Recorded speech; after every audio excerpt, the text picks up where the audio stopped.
Welcome to episode 6 of the Stridyl podcast. Today we have taken over the Chris Munce Racing office, actually, and we've set up a little podcast studio here, and I'm joined by Chris Munce. How are you, Hayley? Good, thank you. Thank you very much for joining us, because huge week. We're in the middle of the carnival. Stables are full. Racing's going. It's very busy. It's a very hectic time of the year. We've got 46 boxes here at Eagle Farm, and but these times of the year I have to lend out a few to my dear friend Gay Waterhouse, so she's got a few visitors up here as well, and it's a pretty hectic time of the year, but it's good. It's the staff look forward to these big carnivals that they have, and they're trying to get the best out of our horses. That's actually really lovely to hear, because I know you had a great relationship with Gay when you were a jockey, and I take it that's still going, this relationship? Yeah, look, I've rode for Gay for many years and had a lot of success. We had a lot of winners together, and she's always been a trainer that's always been very, very supportive of me as a jockey all my career, and then moving into the training phase, she's always there to lend a hand if I need a hand as well. So, you just can learn so much off Gay just having a conversation with her. But at the same time, we've got our systems up here in our stable that we work to, and my staff and stable have our systems that we seem to work well with our horses up here in Queensland.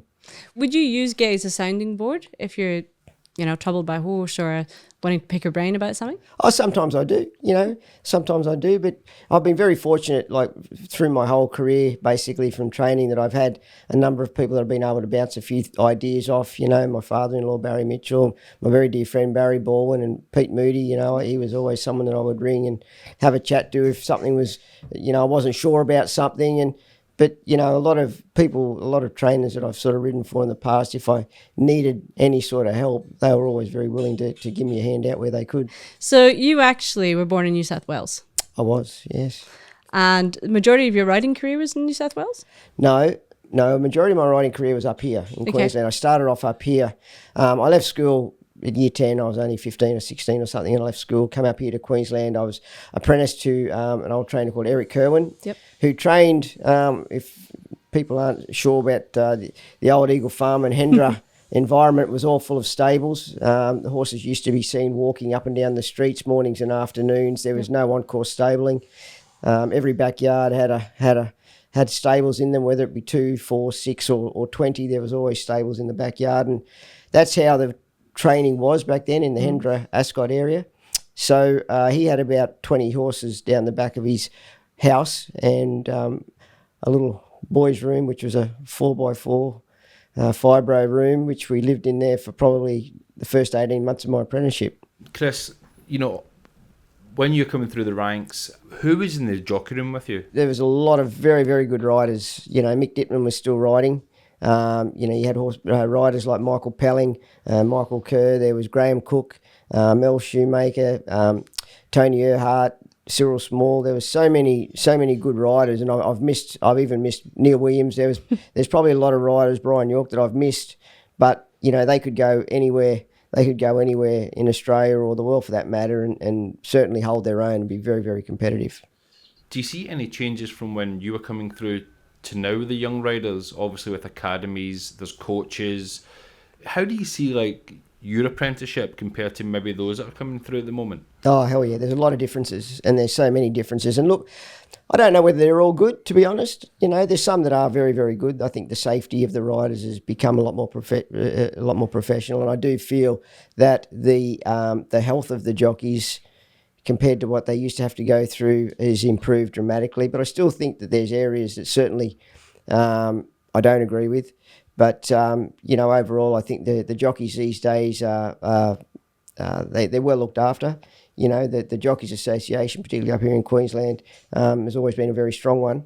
But, you got to remember there was no fitness coaches, or there was no mental health coaches, or there was no sports psychologists around. And if you did, you were sort of frowned upon as being a sook if you had someone like that trying to help you. Whereas nowadays, they've nearly all got one. They've all got form analysts. They've all got managers. They've all got so much help at their fingertips if they need be. Any stories of coming through that you'd wish to share of maybe something that happens in the weight room? Because I understand that one of the biggest enjoyments of being a jockey is the weighing room, the sacred spot that most people don't get privy to? Well, it's funny, you know, when I retired, that was what I missed the most. It's quite strange. I actually missed the camaraderie of the jockeys' room. Like I had a lot of mates. We all rode, you know, we were competitors on the track, but we're all mates off the track, you know. And you know, when I first started, every Monday, because you got to remember there was only racing, you know, Wednesdays and Saturdays. Occasionally there was Wednesdays, Thursdays, and Saturdays, or Wednesday, Fridays and Saturdays. There was only barrier trials probably every fortnight. So there was a lot more spare time for jockeys back then than what there is now, whereas now they're riding every single day basically. But, you know, so every Monday we'd go down and we'd play golf. You know, the group of us, you know, would range from 15 to 20 of us. We'd all catch a minibus and we'd go and play a round of golf at some of the beautiful courses down the Gold Coast, or anywhere for that matter, you know. So, you know, but the camaraderie in the jockeys' rooms, it's a very close-knit room, you know, and that's probably, as I say, that was probably one of the things I missed the most when I did finish riding, apart from riding the fast horses, was the mateship, I suppose, yeah. Would it get heated in the jockey room? Oh, yeah. Yeah, it does at times. From time to time, yeah, there's a few egos get deflated or inflated, whatever you want to call it, in the room. But that's part of competition. You know, it's all forgotten once you're out of the room. It doesn't stay. You know, it's just things happen in races, sometimes in the heat of the moment, which, you know, mightn't have pleased someone else, so they get a bit heated. Obviously, your riding career was huge, and there's so many magnificent moments in that. At what point did you think, I'm going to make this? You know, you've obviously gone from a young kid and you're riding and you're trying to win races, but do you think there was ever one win at very early in your career that said, no, I'm going to be here for a long time? I think that question would probably go back to one of my first feature race winners. Would have been early 90s or late 80s, 89, 90s. I was the first apprentice to ever win a Magic Millions on a horse called Sunblazer for my boss. I'd actually broken the horse in as a 2-year-old, and you know, to be able to win that, I'll never forget that. That was one day, like I remember my old boss pulling me aside on the Friday night before, and because it's one thing about, he was very loyal to me as an apprentice. Like, he put me on in these big races when a lot of other trainers wouldn't put their apprentices on, but he obviously had faith in me, and that's one thing that's always stuck with me with my apprentices. You know, if they do the right thing and do the hard work and put in the hard yards, I'm prepared to back them and support them, because it goes back to what happened to me. You know, I was very lucky in the sense that my boss put me on that horse in the Magic Millions, and I think that really made people sort of realise that I could ride, even though I was riding a lot of winners beforehand. Like I think I was winning premierships and that even then, but that race sort of was able to start to leapfrog me into the better races. I was getting offers in the better races. I then went on and won the Wheatwood, and then I won the Queensland Guineas for Bart Cummings. Was one of my first wins here in town. But that Magic Millions on Sunblazer, to have that horse, I actually broke him in. He come from the sales, and you know, back then we used to break him in ourselves in the back of the stables. We'd put the bridles on him one day, put him in the sand roll, leave it on him all day, and then that was their mouthing. Then we'd drive him the next day. The third day we'd have a saddle on. The fourth day he'd be here at the track, and that's how we used to have to break him in. You know, we'd have a lead pony going around with him, and I was the pilot, so I had to make sure that they were right.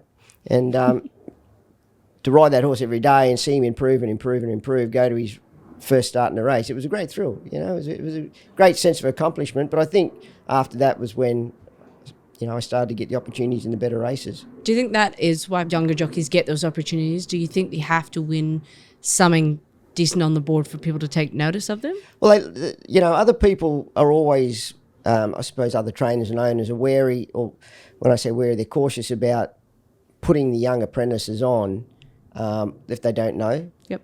But, you know, I've had Justin Huxtable apprentice to me, and he was a very, very good rider. Yep. And a very good apprentice. He won the premiership here by a big space. Now I've got a young girl called Talia Fenlon, and she's making a really good fist of it. She come down from Rockhampton, and but I think owners and trainers like to see their master actually giving them the support. Yep. And putting them on chances. Yep. And them getting the job done. Yep. You know, if they see that they're getting the job done and they're riding winners for their boss, well, then they feel more confident and comfortable to give them a crack. So, yep.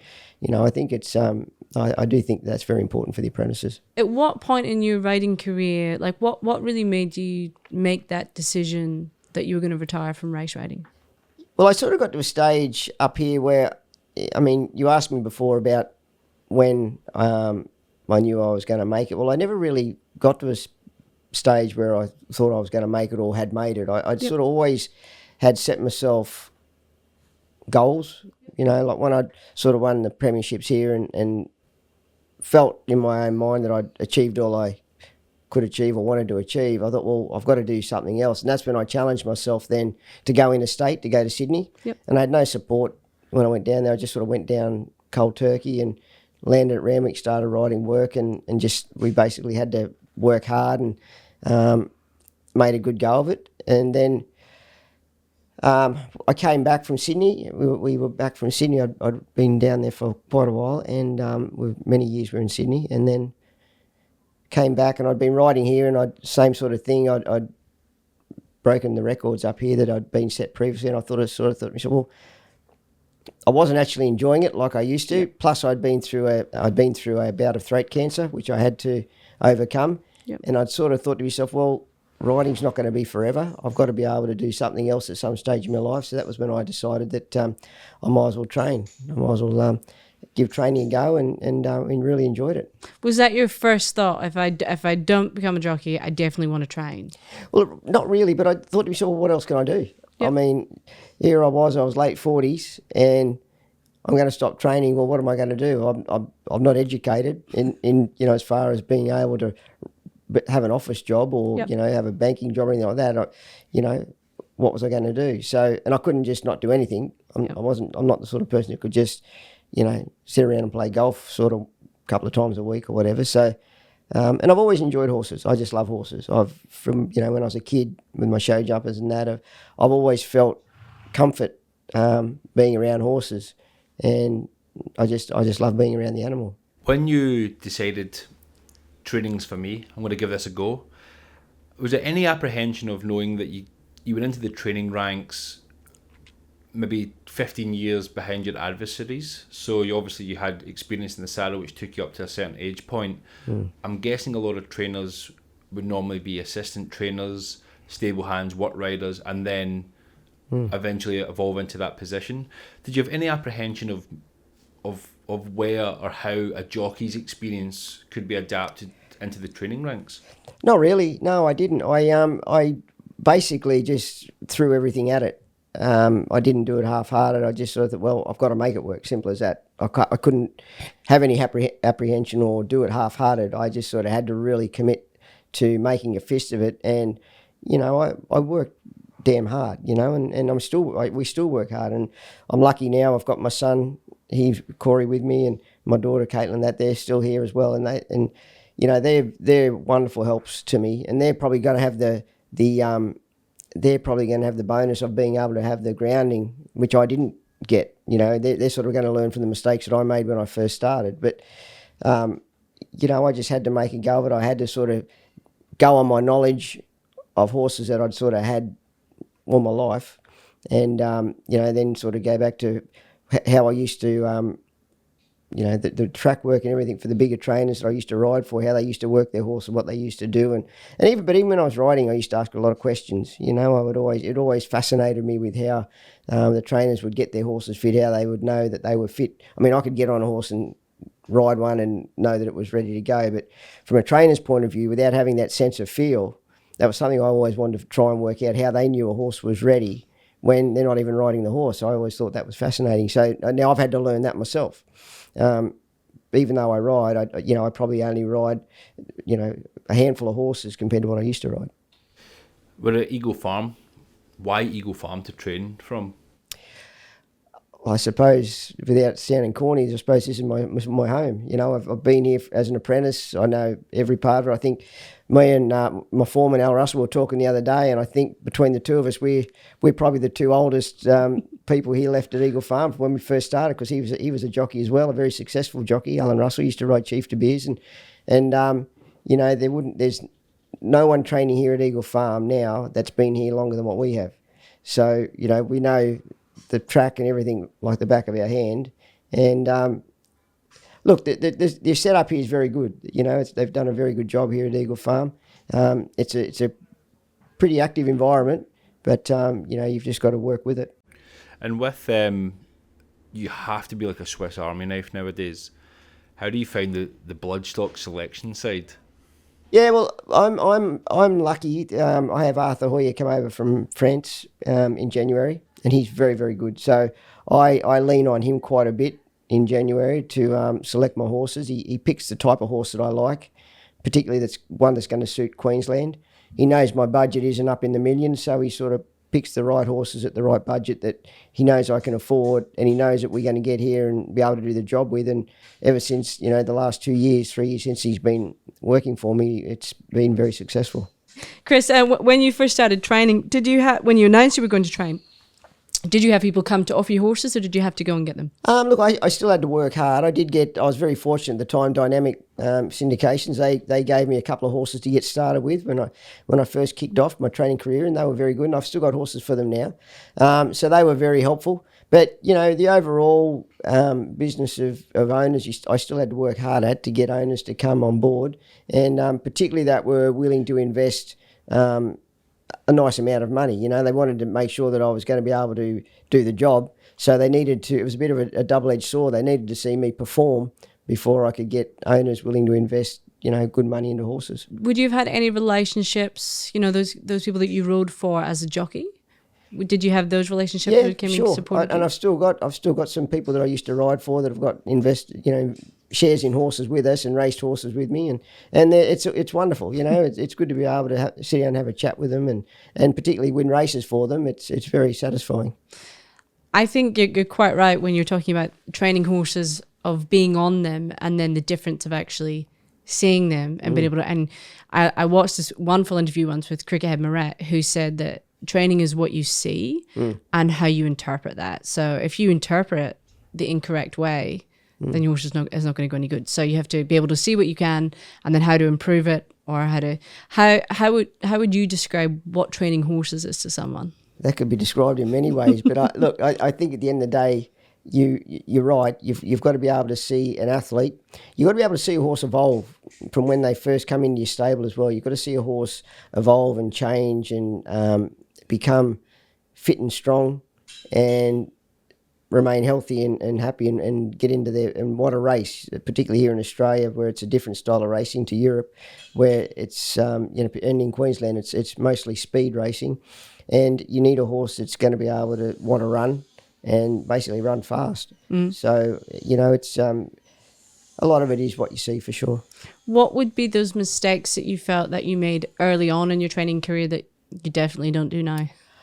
I think early on, to be honest, I think one of the biggest mistakes I made early on when I was training was trying too hard.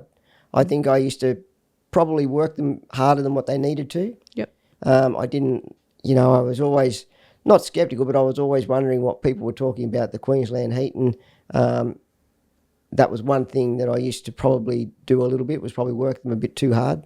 But now we've got a really good system in place. It works. The horses are all fit and healthy, and if they're good enough, they win. David and I both come from the UK, and everyone that we've worked for has ridden in some capacity, whether it be jumps jockey, conditional, amateur, or successful on the flat. And it's quite common for jockeys to become trainers. And then when we came to Australia, I was this guy has never ridden. And and especially when I sensed it. I never even asked. So my first trainer I ever worked for was Graham Begg, and it was just sometimes even some things he would say about riding a bit of work, and I thought, that make much sense. It made sense to him, but it didn't make much sense to me. And then I started to actually ask around, because we sort of came to Australia not really knowing many people. And then when I said, David, a lot of these guys have never ridden. They've just trained. And this was such a bizarre concept to me. What do you think the pros and cons are of being a jockey turned trainer? Look, for me, I think it's more about of the feel of the horse. I really think it's more about the feel of the horse, being able to get on one and have a gallop on it, and then feel. You can certainly feel whether a horse is right by having a ride on them. There's no doubt about that. And sometimes you pick things up riding that you can't see. There's been plenty of times I've ridden a horse and I'm come back and I'm just thinking, it just didn't feel right, and it looked to the trainer like it worked very, very well. Or they're big on time. Some trainers are big on times, and they say, it didn't run half mile in 50 or whatever. But it's all about the feel of the horse and knowing when a horse pulls up, how their breathing is, when they get their breath back, how fit they are. I think that's probably one of the most important things about riding. And looking forward to the future, obviously with the dynamic of horse racing, the landscape seems to change a lot in a 5-year period, especially pre and post COVID. Do you see any threats on the horizon or something you would love racing to get in front of now before something that could rock our industry, or something you'd like to see as an improvement across the board in our industry over the foreseeable future? I think the same any business. I mean, there's always room for improvement anywhere, really. I mean, you can always keep on improving. You can never rest on your laurels. Well, I think, what our industry probably has to get on top of is the anti-racing people. I don't think they fully understand what goes on and how well cared for the horses in the racing industry are these days. I think the bad old days of horses being mistreated are gone, and I think that's one thing that really needs to be got on top of. But it's an industry I think it's always going to prosper. I mean, there's too much money involved for it not to. I think it'll always prosper, and I just think it's a matter of having the right leaders in place to make sure it keeps flowing smoothly. We've seen, obviously, Peter Volandi's influence in New South Wales. He's popular with some, maybe not with others. Victoria seems to have a lot of changing of the guard at the top. How do you see Racing Queensland's position? Because I understand they have about 18% of ownership in Australia. In Queensland, how do you see the stability of the racing here in Queensland compared to other states? Look, I think that they're doing a good job with what they've got to work with, put it that way. I don't think, unfortunately, Queensland's not well supported in political government areas.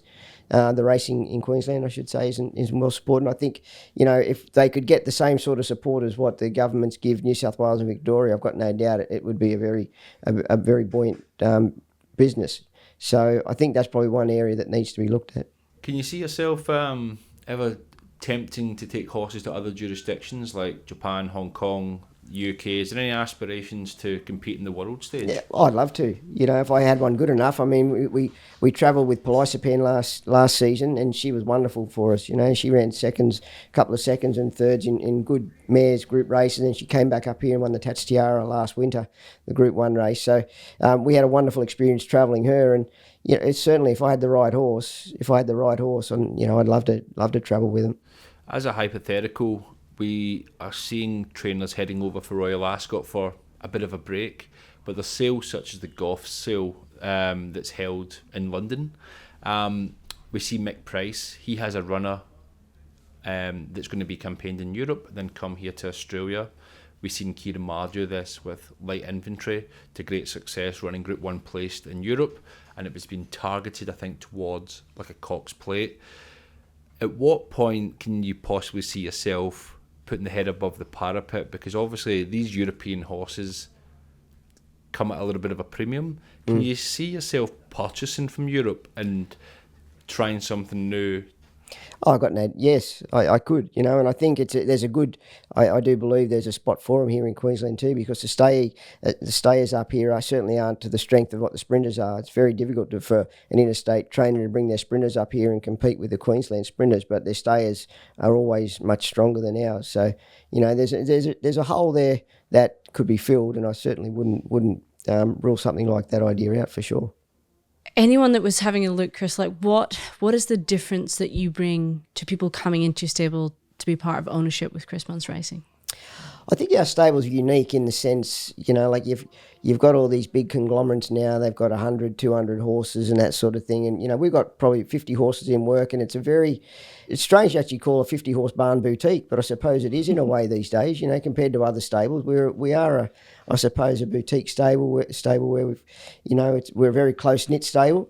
We're very hands-on, and, all the horses always get, well cared for beyond their means. And I just think that we give a very thorough, and we give a very honest appraisal of our horses. If I don't think a horse is going to aim up and pay its way, well then, unfortunately we pass the news on to the owners, even if it might sound a bit brutal, but I don't want to see owners, doing away with money that's not going to come back. So, we've got that asset, but, we've got good staff, got good owners, we've got good people behind us, and it's just a good, comfortable, happy environment. What was your buying strategy this year? So we're just coming to the end of the the sales season now. What was your sort of buying strategy when you head out there in January to this point, the sort of new blood that you've brought back into the stable? Yeah, sure. So we've bought a lot this year. We've had a really good year. We probably bought the most I've ever bought from Magic Millions in January. We've had a really big season, and they've sold quite well. But we sort of look for the cutest horses in March because of the value that you can get from the cutest horses here in Queensland, particularly the fillies. Yeah, they're great value, and we've put a lot of emphasis on our younger stock. 2 and 3 year olds again. And as we had a bit of luck last year with the 2-year-olds, so there's no reason why we won't get the same sort of thing again this year, because we bought similarly. But of those horses, there are some that are going to take time, and they're going to be much better 3 and 4 year olds. So and they'll keep on racing on as well. So as I always say to my owners, like, I let the horse tell me where they want to be. Like, I don't force them to run early. I don't sort of say, well, that horse is a 2-year-old and it must run as a 2-year-old. I just train the horse and let it tell me where it wants to be. You won the Tats last year, Tats Tiara, with a horse that you bought from the national sale. Well, she was actually part of a dispersal sale of Guree Park of Eduardo Cuenco's, and she was an unraced So You Think mare. A good friend of mine, Mark Newnham, had trained her early days, and I actually rang him and asked him his thoughts on her, and he didn't really give her much of a rap because he hadn't done much with her, so he couldn't really say much. So he said, mate, oh, she's a nice mare, haven't done much with her. No fuss about her. So I said, oh, okay, well, I ended up purchasing her for $40,000, I think it was, and then she just went on and was a wonderful mare. Yeah, really lovely mare. And so for me, I think that's what I get so much satisfaction out of. Yeah. You get a mare like that, they're a rough diamond, so to speak. You get them back, you start to educate them, you train them up, you educate them, you take them to the races, and to see them win, it's just the best thrill. The best thrill you could ever imagine. So to take her away and have the luck we did with her and to win what we did with her was terrific. Maybe the fact that he didn't give her such a big rap helped on the buying. Well, maybe. I mean, I even asked Mark if he was going to buy it back himself, and he wasn't really that keen. So we should ask him now. Yeah, well, yeah, exactly. What do you think? Yeah, might get a different answer. And looking to the future now, Chris, we're in the carnival period now. What gets you out of bed what excites Chris Munce? Well, I think the young horses that we've got coming through. I mean, we had a very exciting horse win yesterday, Payline. It might only have been a midweek Class 1, but he's one horse that I know has got a lot more ability than what we've seen already. He produced it in his couple of maiden runs in big races, and he's the sort of horse that I have no doubt in the world I'd be extremely confident to run him in a good race and know that he would run well, because that's the sort of horse he is. So, we've got some really, really nice young 2 and 3 year olds coming through, and I think that's what gets me out of bed. Whether it's this winter carnival, it might be a bit soon for some of them, but certainly next winter carnival they'll be there with bells on. Chris, for those that are listening that think, I'd like to get involved in Queensland racing and I'd like to race with Chris, how did he come about being an owner in your stable? It's very simple. I mean, you just go onto your website and Google Munce Racing, and then you'll get all the details to come to us, and you'll get looked after straight away as soon as you contact us. We're a very honest, upfront stable, and we're very professional. So you'll have lovely people to deal with, and it'll be exciting. Chris, you've got your base here at Eagle Farm, but that's not all you've got to offer. No, Hayley. So we've recently just purchased 150 acres just out of Bow Desert, which we're developing, and it's really coming along great guns. We spell most of our horses out there at the moment. We've probably got about 60 or 70 horses out there spelling, and we also have the good fortune being able to train out of Bow Desert. So if we've got a few too many in work here, we send out there and pre-train, and it's a system that really works. And even in between runs, like the horses in between runs, they can go out and spend a day or so, a couple of days on the grass, and just relax their heads, I suppose, after having a hard run before coming back into Eagle Farm and continue on their training. But it's a system that seems to work just by, particularly the mares, the hot fillies that I suppose struggle with the environment in town all the time. Just by putting them out in the paddock for a few days does them the world of good, and it seems to prolong their campaigns.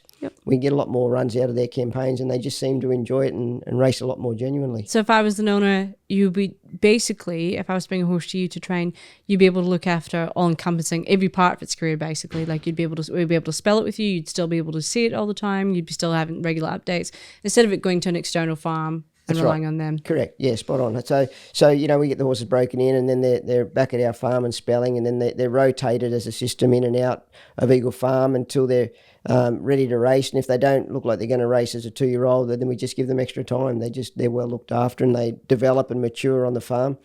But as I say, it's part of our business program that's really working well, and the horses are just thriving off it. Would you have owners come out there and have a look at this? Sure. No, they're more than welcome. If they've got horses, they just ring up and make an appointment. They can come out anytime they would like to look at their horses, for sure. Chris, thank you so much for your time today. We really appreciate it. We're really looking forward to spending the morning with you on Saturday and showcasing that to some of our listeners who want to know a little bit more about you. But we've loved spending some time with you today and getting to know a bit more about you. Thanks, Hayley. Thank you.